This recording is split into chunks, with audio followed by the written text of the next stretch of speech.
জামদানি দিয়ে বানানো পোশাকের সমালোচনা এবার কড়া জবাব দিলেন জয়া। আত্মপক্ষ সমর্থন করে সমালোচকদের রীতিমতো ধুয়ে দিলেন এই অভিনেত্রী। বাংলাদেশি অভিনেত্রী জয়া আহসান, যিনি কাজের সীমানা ছাড়িয়েছেন পাশের দেশ ভারতে। বলা যায় দুই বাংলাতেই জনপ্রিয় এই অভিনেত্রী। তার অভিনয়ের ভক্তও আছে দুই দেশে।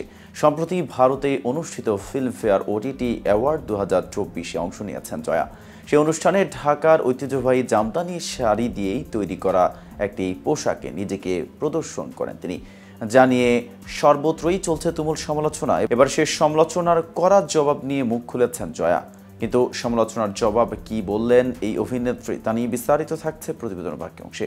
আর কে টিভি শোবি চ্যানেল থেকে আপনাদের সাথে আছি আমি মেহেদি হাসান।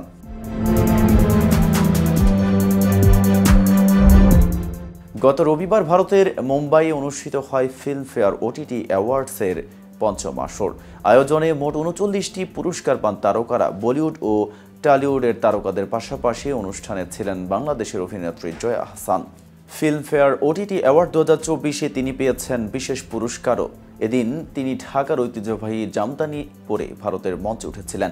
জামদানিকে ব্যতিক্রম নকশায় গায়ে চড়িয়েছেন তিনি।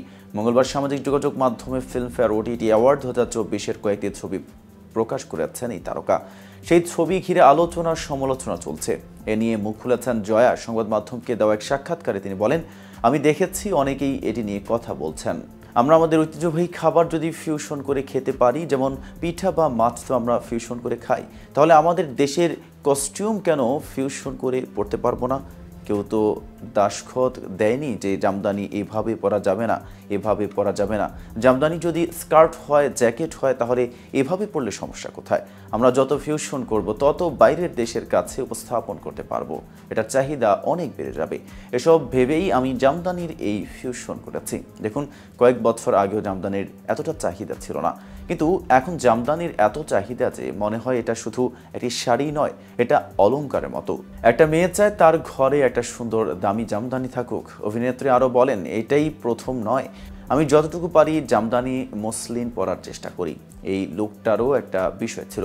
পুরাণে যেসব মেয়েরা যুদ্ধ করত তাদের যে লুক, সেই লুকেই আমি সেজেছিলাম এবং সেটা ইচ্ছে করেই। এমনকি পরিচালক সুজয় ঘোষও আমার লুকের প্রশংসা করেছিলেন। ফিল্মফেয়ারে এবারের আসরে উপস্থিত ছিলেন কারিনা কাপুর, অভিষেক বচ্চন, বিজয় ভার্মা, মনীষা কৈরালা, সোনাক্ষী সিনহা সহ অনেকেই। তাদের মধ্যে স্বমহিমায় ছিলেন জয়া। সঞ্চালকও মঞ্চে ডেকে নিয়েছিলেন তাকে। সম্বোধন করেছেন ফাইন অ্যাক্ট্রেস অব বেঙ্গল বলে। এদিকে ছোট পর্দার জনপ্রিয় অভিনেত্রী মেহজাবিন চৌধুরী কিন্তু বড় পর্দায় দেখা যায়নি সেভাবে। বেশ কিছুদিন ধরেই তার সিনেমার খবর শোনা যাচ্ছে, তবে তার অভিনীত দুটি সিনেমা নিয়ে আসছে বড় পর্দায়। তবে আসার আগে সেসব নিয়ে ঘুরে বেরিয়েছেন নানা উৎসবে। এবার জানা যাচ্ছে বড় পর্দায় আসার খবর। বলা যায় প্রথমবারের মতো বড় পর্দায় আসছেন দেশের জনপ্রিয় অভিনেত্রী মেহজাবিন।